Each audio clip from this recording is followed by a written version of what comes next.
Hello there, my name is Tuomas, this is Sound of Free, and today we are reviewing the Beach Boys' classic album called Party from 1965.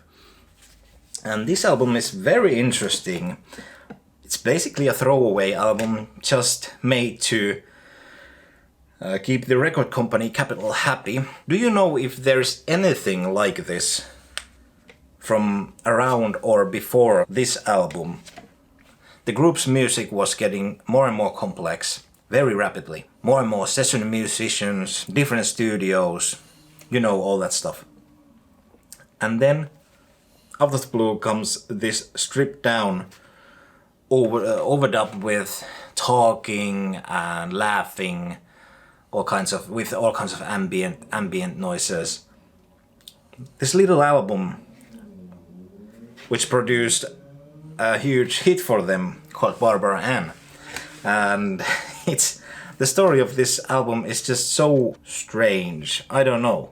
By the way, does somebody know what this means? And there's this text with fan photos, 15 full color Beach Boys Party, free inside. So is this text referencing these photos?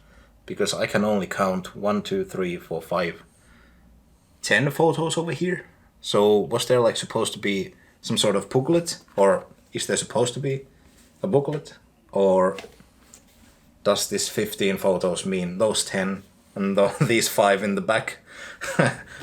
Anyway, let's go.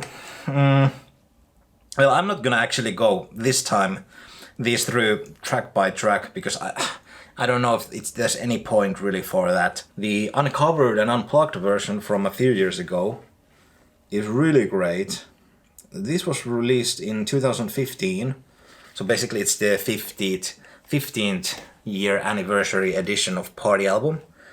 And what this does, this version has the original recordings, nice pictures over there, without the Party overdubbings, which were made on a later date on the original album.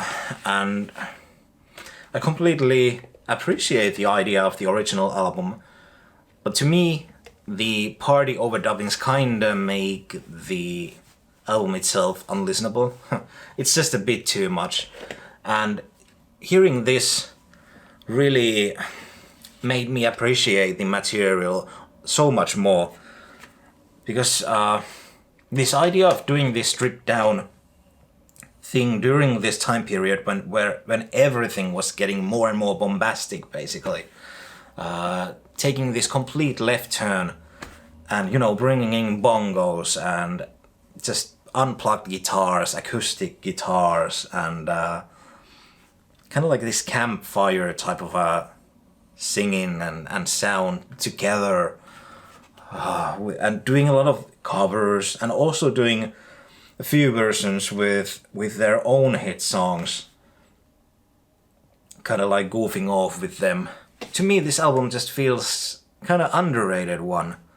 I mean, it's not anything spectacular, but it's super fun to listen to, especially without the Party overdubs. Holly Golly, it's a great opener. Love the lead vocals on that one. I Should Have Known Better, excellent. Tell Me Why. All these Beatles tracks, like You've Got to Hide Your Love Away, Denny singing the lead. He's just as great as John. I don't know, it's just, he does such a great job on it.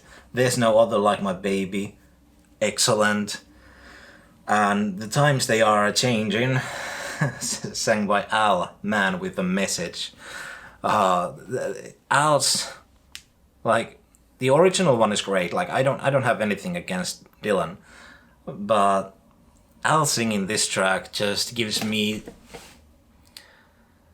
a huge appreciation for this track.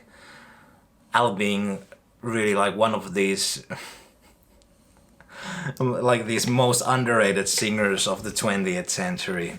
He's just so great, and I really wish he has that folksy background. I really wish he had done more Dylan covers over the all these years.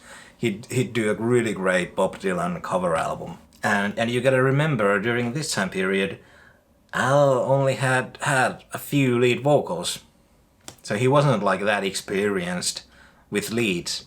And then of course we have Barbara Ann, which is a song I was never really, to be honest, I never really was a big fan of it. At least not this recording. Live it works well, it's always fun to hear that in a live environment. But yeah, this one is kind of like to me it's so surprising that they chose to release Barbara Ann as a single, and to me it's even crazier that it became a hit. Like, I don't know, it's the version that they did over here it's like, I want to say it's so bad that it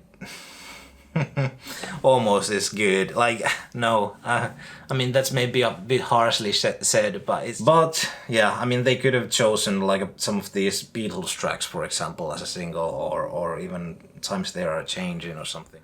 Even if the concept of this is a bit tacky and hoaxed and fake, I still enjoy listening to the uncovered version without the party overdubs. There's nothing deep about this, so this review is gonna be very short. I don't really have that much to say about it, except I completely dig the cover art. It's really great.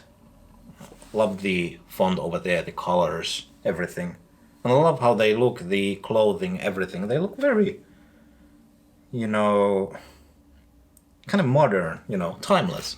What do you think about the Beach Boys Party album? Did you like it? Do you not like it? Do you think it's an underrated classic gem, or just a useless throwaway thing to please the record company? Thanks for watching. Take care. Bye bye.